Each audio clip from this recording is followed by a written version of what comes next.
So we're going to use synthetic division to divide. Using synthetic division is a shorthand way of dividing. It's shorter than longhand. So first what we do is we take this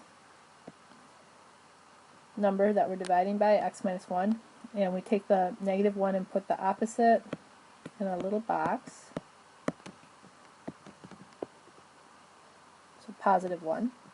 And then we write the x cubed minus 2x squared minus 7x plus 10 by just writing the coefficients down.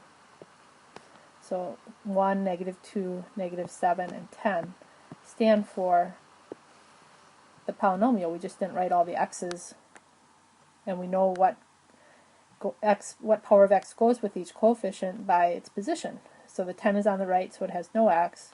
Negative 7 is next to that, so it has x to the 1, and so on, up to x cubed. Okay, so the way we start is with a 0 here.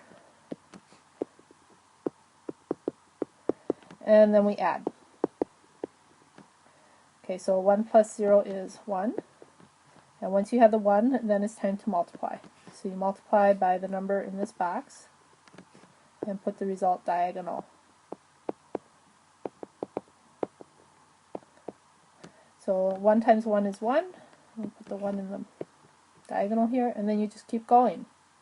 So negative 2 plus 1 is negative 1, and negative 1 times 1 is negative 1, so we'll put that diagonal. Negative 7 plus negative 1 is negative 8. Now it's time to multiply. 1 times negative 8 is negative 8, and now it's time to add. 10 plus negative 8 is 2. So we put a line here for the last number, because the last number is your remainder. So 2 is the remainder. And the other numbers, the 1, negative 1, and negative 8, stand for the answer. So the negative 8's to the right, so it has no x. And then the negative 1 is next to it, so it has x to the 1 power. And then the 1 is first, so it has 1x squared. So synthetic division is just a shorthand way of doing division. It's very quick. It has some restrictions. You have to have only x plus some number or x minus some number that you're dividing by, because you only represent that x plus, or in this case x minus 1, by this number in the box right here.